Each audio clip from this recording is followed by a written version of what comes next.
connecting people and sharing ideas.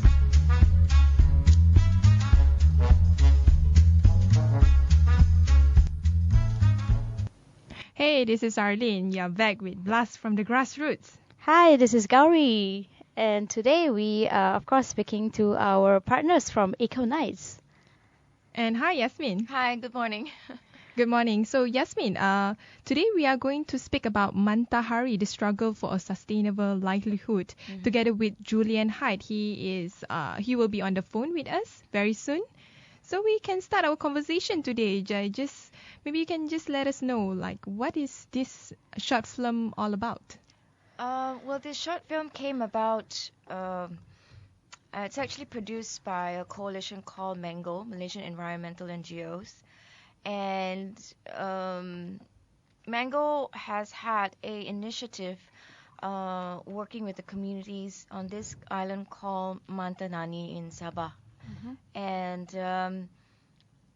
looking at the range of issues faced by the communities there, I think it was actually quite apt and strategic from Mengo to actually look at producing a communication material in the form of a short film to share with more people about the kind of issues that are faced by the communities there, and also to, I guess, raise the awareness of Malaysians as well. Because if you look at the kind of issues faced by the communities in Mantanani, it's almost unbelievable, especially for KLites like us who live here, and we would think it's nice and rosy outside the urban setting as well. Actually, before that, maybe you can tell us what Mengo is. Before you answer that, I just want to introduce another speaker. He's on the line, Julian Hyde. Good morning. Good morning, Julian. You are the director of this short film, Mantanani. No. Julian is the general manager of Reef Check. Okay, sorry. Malaysia. So what is your role in this particular short film? Well, we'll be contributing towards the marine conservation issues. We have a program of surveys on the island. We're doing some reef rehabilitation, and all of these are parts of the puzzle to helping to solve some of the problems on the island. And yeah, just now, Gowri's question about Mengo. Yeah, Mengo. Mengo is a national coalition of about 24 environmental and social NGOs, and Reef Check, Ecoknights, Blue Life are some of the members part of it, and the reason why I named these three NGOs is because they have some projects working with the communities over there. Mengo has been in existence since 2001. It was actually a coalition established by the Ministry of Natural Resources and Environment to kind of get all the NGOs in one platform so that we can have a bigger voice, for instance, especially when it comes to issues related to government legislations and policies. So earlier you mentioned about you said something about the Blue Life and Reef Check. Yeah. Maybe you can explain a little more about that. Blue Life, Eco Services, and Reef Check Malaysia are two of the members of Mengo, and they both are also working very actively on the island called Mantanani. Blue Life does more community engagement and also education. Reef Check expertise is basically on coral reef rehabilitation, because the range of issues faced by the communities of Mantanani ranges from land-based to marine-based and so forth. Therefore, it was quite nice to see members coming together, working together to address these issues. And the short film on Mantanani was actually an initiative by Mengo to kind of capture the essence of the 4 key issues that has been highlighted in the short film to a wider audience, so that Malaysians are more aware of this, that this is happening in their backyard. And Julian, maybe you can tell us why is it so important for the preservation of the reefs in Malaysia? Because we derive so much value from them. If you think about a small island like Mantanani, it's 40 kilometers off the coast, it's 3 kilometers long, there's a population of 1,000 people living there. They earn their livings from the sea. They're either fishermen or they work in the tourism industry, and most tourists that go to Mantanani want to go diving or snorkeling on the coral reefs. So if you don't look after your marine environment, you destroy the coral reefs, you are essentially destroying your livelihood. But why there are so many? Answer. But why there are so many waste there, from what we see in the short film? Why is there so much waste? Because there is no waste disposal system. If you look at Pulau Tioman on the east coast of Peninsula, there they have an incinerator. Unfortunately, at the moment, the incinerator is not working, and so all of the waste has to be transferred from the island to the mainland for disposal. So at least they have a system of waste management on Tioman. But on Mantanani, there is no system of waste management. So all of the trash essentially gets thrown out to sea. And when the tides change, a lot of that trash comes back into the island. What there's a lot of plastic trash there. What are some of the other issues that the people there are facing on that island? As I think one of the biggest problems is that as tourism grows, and when we've seen this on many other islands, but as tourism grows, you get a sort of a natural conflict builds up between the growing tourism industry, which is quite a wealthy industry. It brings a lot of foreigners to the island who've got high disposable incomes. But none of that benefit gets transferred to the islanders themselves. They're the custodian of the island. It's their island, if you like, and their reefs. And all these tourists come in, and all of that value goes to the tourism operators. It doesn't pass on to the islanders. So you get a natural conflict starts to build up, and that needs to be, I think the best word is managed. Somebody needs to negotiate between those two groups and make sure that the tourism industry is treating the islanders properly and helping also to solve some of the problems that they bring with them. When you get a growing tourism industry, you get growing water extraction, for example. And so the islanders' natural source of water can, in some cases, get depleted. And so the islanders are left without water just for the tourism industry, just as an example. From what we actually watched the short film for a while, and we noticed that you came in, you did some awareness program, and you focus a lot on the younger, the Mengo focuses a lot on the younger generation there. Why is that so? And what were the responses from these young people? Well, I think the reason why we focused on the young was because they were more approachable. And during the activity which we shot in the film in April on Mantanani, the children also attracted their parents along, especially the women. And I think side by side in that activity, I would like to believe that the adults were also learning along the way, because we conducted activities about waste and more into arts and craft and what you can do with the waste. I like to think that they are excited about it. I remember last year when we had an outdoor screening for them, of cartoons. I think we showed Wall-E, just because it's an environmental themed cartoon. Not just the kids got attracted to it, the adults as well. You could see a couple of hundred people sitting right in front watching these outdoor films.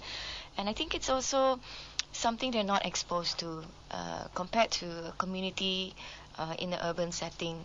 So for them, we try our best as NGOs to use as many kind of friendlier techniques to build trust, to build better relationships with them, because I cannot imagine working closely with them if we don't establish that kind of relationship first as well. It's interesting that earlier Julian highlighted about the lack of waste management. What about the authorities? Did they do anything to address the issue? Julian, you want to go? We were with the district office in Kota Belud just last Thursday. I went to visit them together with one of the resort operators from the island who is concerned about the lack of waste treatment. And essentially the problem is this. Local government has limited funds.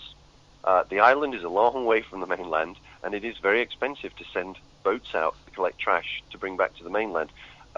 I think we must all understand that while it's very easy to look at the situation and say, oh, that's terrible, they shouldn't let that happen. Well, the reality is that, like I said, there is limited funds, and so to look after one small community and look after all of its needs is just not practicable on the point of the local district office. So some things go missing, and that's one of the things that's been missing. And I think that's where we as NGOs can work together with the business population to try and resolve some of these issues. And I'll give you, just as another example, on Pulau Tioman, we have a long-term program started there, and we're now starting to recycle the plastics and the aluminium. And a week ago, we sent out 500 kilograms of recyclables, which we sold.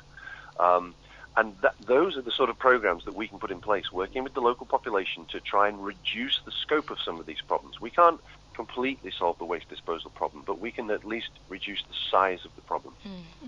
And ever since Reef Check Malaysia stepped in, what are the changes that are obvious in the island? On Mantanani particularly, there's a problem with fish bombing, I'm afraid, like there is in a lot of Sabah.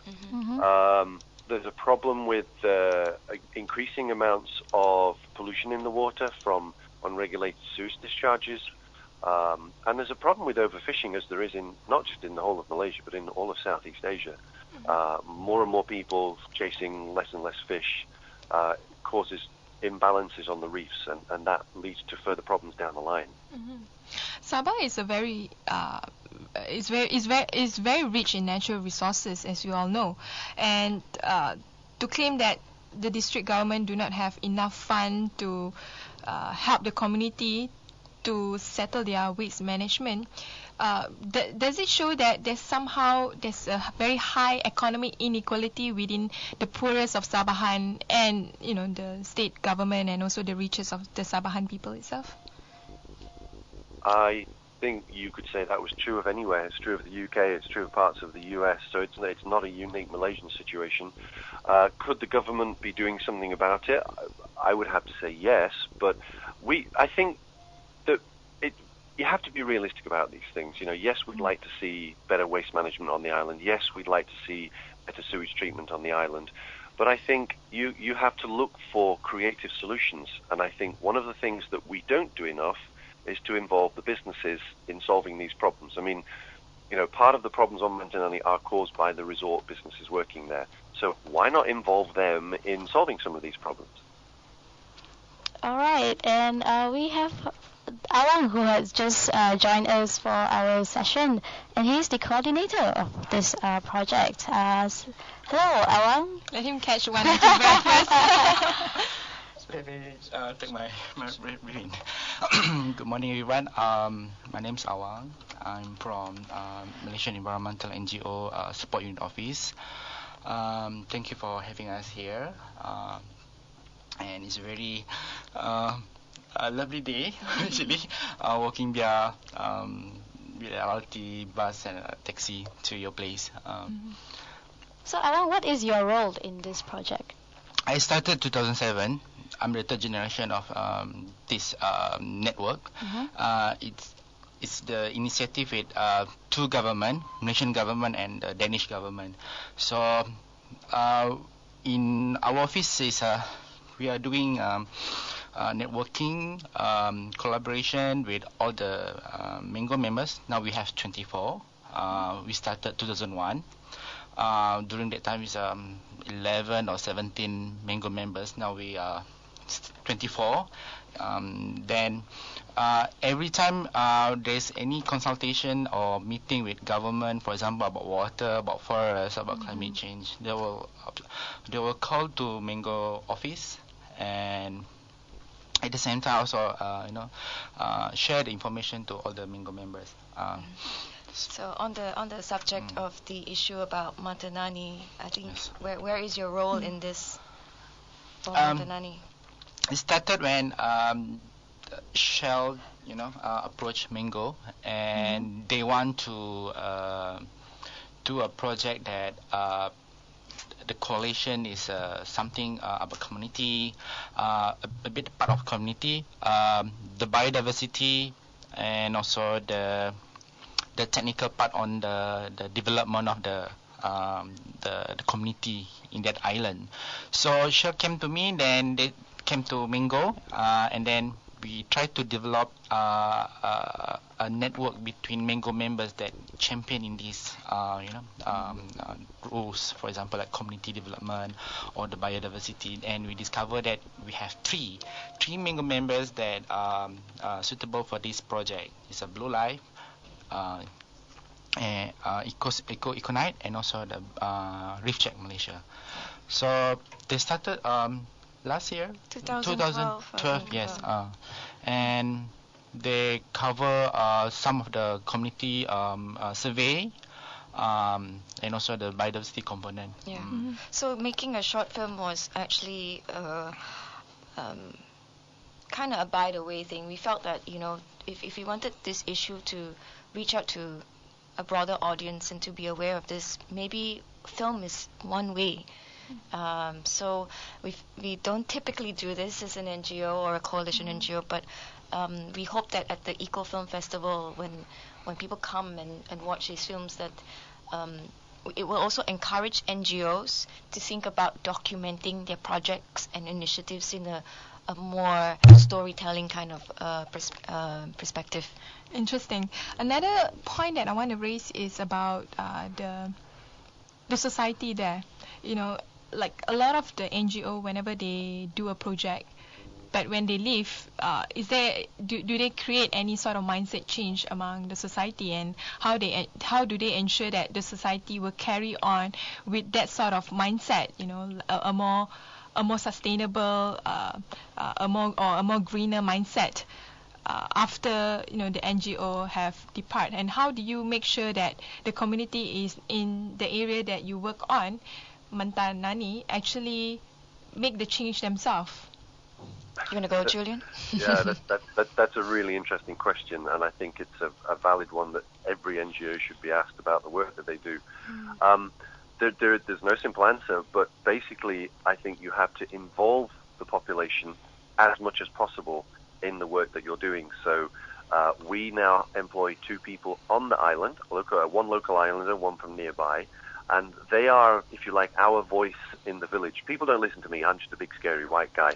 But the local people, the local islanders will listen to one of their own community. So if we can work through the local community members like that understand what we're doing and kind of they get it, then that helps to start the mindset change. And then there are sometimes you can build institutions. So on Mantanani, we're looking to build some sort of a protected area body, and that will then be owned by or run by the local population. And so you need to get them to own the change. You need to get them to own what's happening, and it's kind of their ideas, and then in that way it becomes sustained, because in teaching them or showing them how things can change, then their mindset will change as you go along. Yeah, I think it's also key on understanding. I mean, first it's important, like what Reef Check is doing is definitely on the right track, having people actually on the island, because I can't believe, I can't imagine doing this without actually having people from the organization actually developing relationships with the people. At the end of the day, we are talking about empowering them to make that change. And not all NGOs also probably have one fixed system or a methodology on how to engage the communities on the ground. So it's actually a field which I hope will produce more opportunities for discourses among the NGOs to look at having a more strategic approach with communities. But having said this, NGOs is just part of the puzzle. At the end of the day, governments too should look at about how to engage these communities themselves. At the end of the day, I won't say it's entirely their jurisdiction to take care of the people, but they are the ones that are able to provide services or offer help to the communities. So government offices or departments should also embrace this new way of making sure that whatever they do, they actually talk to the communities first and know what the impacts are towards them. In conjunction with Malaysia Day, we also want to gauge with all the speakers about what is their ideal Malaysia and what kind of message you want to convey to fellow Malaysians. Maybe we can start with Awang first. Wow. It's 34 years old, that's my age. I can see that from the beginning, since 1980s, there's my year, the year that I was born, and the first year that I reached here in KL, it's totally a bit a culture shock because Awang is from Sarawak. All right, okay. So it's a bit challenging for me because in terms of how to get in social with Right. for example a community, a Malay community in Peninsula, because in our place, I mean in Kuching, we didn't see that kind of you are Malay, you are Chinese, you are Indian. No, we are more than three major these tribes. And then it's challenging for me the first year. Then we can see the transformation now is very clearly. We are one Malaysian, one country, satu bangsa, and then it make me something a bigger scope of so-called Malaysian. So we can sit down in one table with Chinese, Malay, or also Indian. So that's my view that we can see. We want the kind of spirit of Malaysian. And I think we'll ask Julian now for his very brief, on the future answer Malaysia. because it's almost the end now. Yeah. As the non-Malaysian. I'm going to revert back to what Yasmin just said. I think it needs, for projects like ours to be successful, we have to work with government. Working with the community alone is no good because government's the one that changes the policy, the legislation, and has the financial support to do these things. So we've got to work with government as well. All right. And Yasmin. My message for Malaysia Day, I just wish Malaysians would look closely to the local issues around them. I mean, we all share a lot of things on Facebook and share global stories, but I think there's a lot of issues happening in our backyard that we need ourselves to start addressing it. So I hope Malaysians will wake up to it and do whatever part they can do to contribute. You can start with Mantanani. Definitely. Okay, thank you everyone. Thank you for sharing your views. Thank you. Thank you. Thanks, Julian. All right.